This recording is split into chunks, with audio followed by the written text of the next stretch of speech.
Well, remember this? This is what remains of the station wagon I cut up earlier this year. Now, I had it behind the gate, and when I had little Bob out here, I went ahead and moved it. Sadly, though, it seems like it rained a little bit, but I did put this container over it to keep water out of the engine, so it'll be all right. Now, what we have here is a 318 out of a 1977 what's a Dodge Aspen, and we can see it has the 904 transmission on it.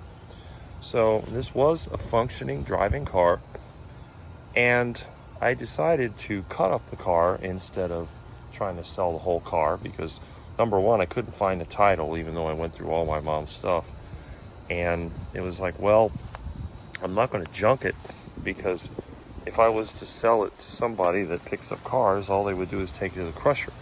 They won't pay anything for it, and it's just a waste to lose all this valuable stuff for what? Now, I had a few messages. Why would you cut up an antique car like that? I'm going to show you why. This is the lower frame structure, and look, see that rust?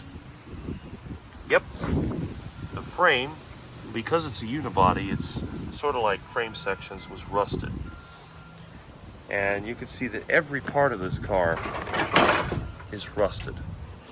There was really nothing usable. Maybe this radiator support is still good, but everything else was rusted. So what did I do with it? Well, all the body parts and everything that was rusted, I cut up with a reciprocating saw, and I gave that to a friend of mine, and we mixed it with this scrap metal and scrapped it. And the rest of this, what I do with these pieces, I pull off some of these little brackets and some of the clip nuts that are on here. There's certain things that I keep.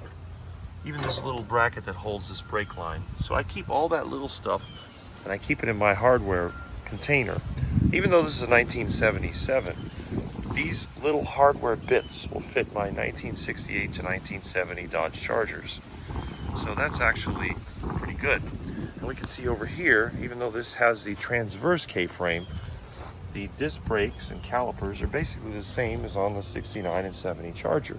The 68 uses a different style, 4-piston Kelsey Hayes, but these single pistons are the same.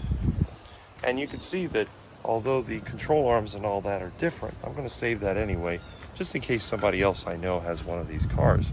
Here is the proportioning valve, which has to go with these disc brakes.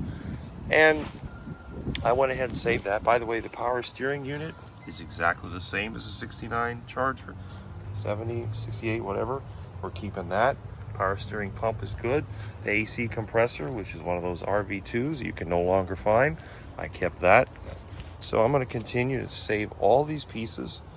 None of this stuff is getting thrown out. And since this is a running engine, we're going to take this and try to stick it in the garage if there's any space left, as well as the transmission. So I'm going to continue today stripping the rest of this, separating the engine from the K-frame and assembly, and probably taking the transmission off and storing it separately. We'll drain the fluids out of it, we'll put something in there, and it'll be stored in the air-conditioned home. That's why my house is so cluttered, by the way. And again, even though this stuff is rusty, electrolysis and penetrating oil will free it up. So instead of just wasting this, I even kept these little shock absorbers for the front bumper. You can see how strong these things are, even though the bumpers are totally rusted. And I have all these little odds and ends, hood hinge, and even the fuel filter. I just save pulleys. I save everything. So all this stuff's going to be put away. Now you can see these are the old AC lines. They're rusted, but again, they're good for parts. You never know when you might need this stuff. And then there's some wiring, and here's the hood latch and the horns and all that stuff. And there's more stuff over here. So we're going to clean up this giant mess. This stuff's been sitting here for months. Springs, rear axle, and all that. There's the master cylinder with the power booster. And again, rusted, but it may be good for parts. And that's what I do with everything. I'll take these things apart and see what's good and what's bad and put it to use, you know. And there's the old bumpers. They are destroyed, full of rust. But then again, I actually strip off some of this chrome. I can use that for some of my projects. Oh, and look, my sour oranges are almost ready. In fact, this one, I think this one is ready. Look at that. Nice sour orange. I'll let that ripen a little more. And that's it. So that's what I'm doing. I'm going to take some time out, try to get that done. And hopefully soon, this will be put away. I'm going to open up that gate and keep working on all that junk back there. Trying to get rid of more scrap, throw out what I can. And that's what I'm going to do over the weekend. You can see it's overcast.